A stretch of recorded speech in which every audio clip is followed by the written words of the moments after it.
Magandang araw sa inyong lahat mga kasaka, no? Ay, andito po ako sa ngayon sa aking bahay. At, flex ko lang yung mga manok ko dito mga kasaka, mga heritage. Kukunti na nga lang sila. Ito yung isa mga kasaka. Ito yung light Sussex. Bali tatlo to sila, apat to sila lahat. Tatlong babae saka ito isa. Hindi ko pa sila naparami mga kasaka, no? Kasi gawa nga nung nagsimula na ako magparami sa kanila nagkaroon naman ng mga sakit yung mga manok dito. Hirap talagang makalampas. Black Australorp mga kasaka, ito siya. Nakapag-breed ako ng light Sussex saka itong Black Australorp mga kasaka. Ito yung resulta niya. Ito yung anak nila mga kasaka. Ito yung breed ng Black Australorp at saka yung light Sussex. Ang ganda ng kulay mga kasaka. Malaki sila. Ito yun. Ang laki mga kasaka. Bigat niya.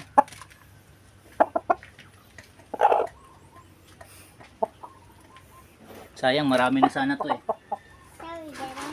Kaya lang namatay yung iba. Nagkaroon ng sakit. Kakasimula akong mag-alaga nito. Nagkaroon pa ng sakit yung mga virus sa manok. Kaya pupunti na lang natira dito, mga ito na lang siguro yung natira sa akin.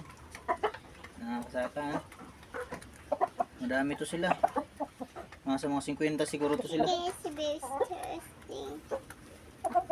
Naparami ko na sana to kung hindi lang namatay yung mga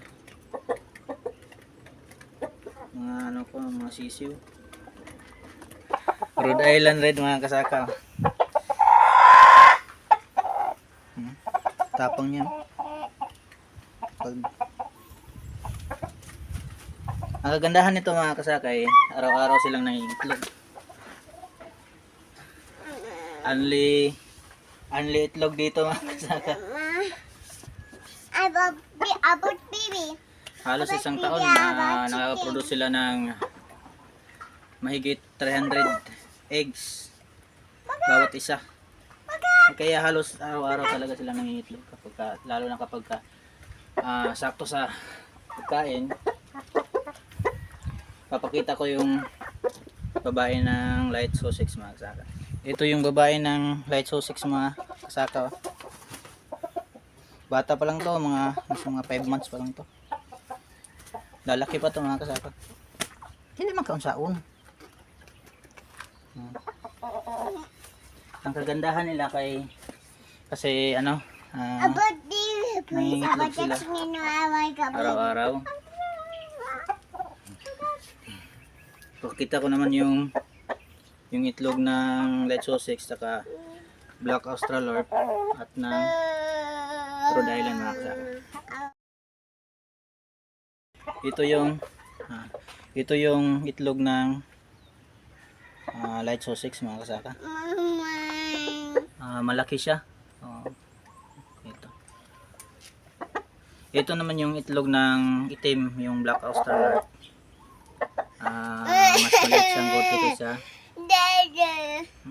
Mas maliit siyang konti kaysa light Sussex. Ito naman yung itlog ng Rhode Island Red. Mas maliit siya kaysa sa Black Australorp. Ito yung itlog nila. Araw-araw silang nagbibigay ng itlog mga kasaka, no? Kaya only egg tayo rito. Paparamihin ko na lang sila. Hindi rin ako makapagbenta nitong itlog kasi 6 lang sila yung nangingitlog eh. 1, 2, ko sanang paramihin pa. Gawa nga lang yung napaka-sensitive nitong mga manok na to. Umago lang yung klima ng panahon. Kumbaga ngayon ay mainit tapos biglang umulan bukas ay mahihina na yung mga sisiw nila. Dapat talaga kumpleto sila ng vaccine para iwas sakit. Kaya hirap ako magparami mga kasaka. Pero paparamihin ko pa rin to. Ito sila mga kasaka.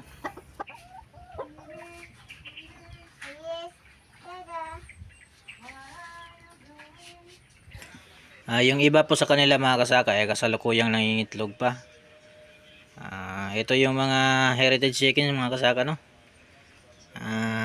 That's all for today's video mga kasaka. Please consider to subscribe ka Farmer Burns at hit the notification bell for more video. Maraming salamat mga kasaka. Mabuhay tayong lahat ng mga farmers.